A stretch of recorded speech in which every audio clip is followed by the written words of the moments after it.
اهلا بكم في القناة. انا عايزة اطلب منكم انكم تساعدوني ان القناة تكبر، تشتركوا في القناة وتفعلوا الجرس وتعملوا لايك.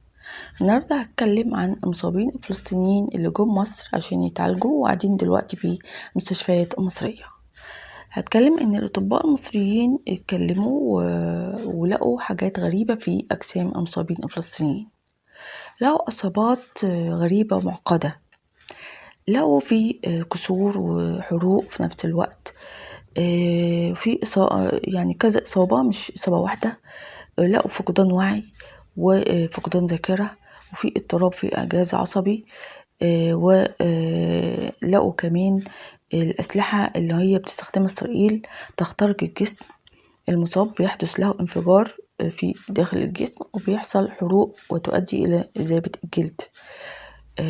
لقوا كمان الشظايا اللي بتحدث في الجسم، بيحصل انتفاخ وبيحصل تسمم، والحروق في الجسم بتبقى جامدة، بتبقى 80%.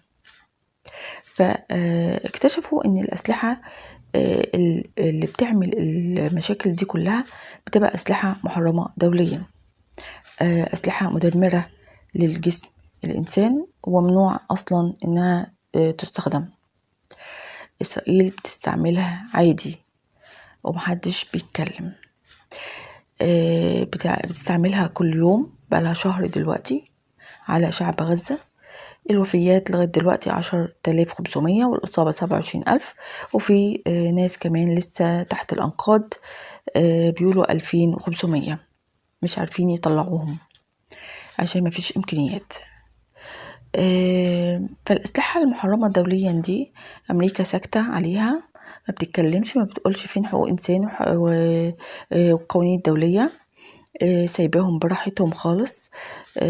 بتموت الفلسطينيين، الأطفال والستات وكبار السن، بتقتلهم كل يوم، بترمي قنابل محرمة دوليا عليهم، حتى بترمي على عربيات إسعاف، على مستشفيات، على مدارس، على مساجد وكنايس، على الناس، على البيوت، على كل حتة في أي مكان في غزة. ما سابوش حتة ما يرموش فيها قنابل. حتى العربيات اللي كانت هتيجي فيها المصابين الفلسطينيين عشان تيجي مصر كانوا واقفين قدام المستشفى، راحت ضربتهم بالقنابل وموتت كتير في اليوم ده. يعني أنا بستغرب يعني ان القانون الدولي وحقوق الانسان بيفتكروا امريكا تفتكرها لما في مصر بس، لما نحبس واحد ارهابي مجرم في السجون يقولوا فين الحرية، فين حقوق الانسان، وفين القوانين الدولية.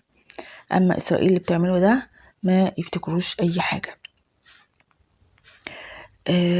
طب انا عندي فكرة، يعني ممكن مادام امريكا بتخاف على اسرائيل كده يعني، فتاخد اسرائيل تهجر اسرائيليين وتاخدهم عندها في امريكا، وبكده اسرائيل هتستريح من حركة حماس والفلسطينيين هيستريحوا من اسرائيل، وخلاص على كده وتبقى المشكلة اتحلت. يعني يا ريت ياخدوا بالفكرة دي. وفي آخر حلقة بقول ربنا يشفي المصابين الفلسطينيين يا رب، ويرحم الشهداء، وربنا يحفظ مصر. وما تنسوش تشتركوا في القناة.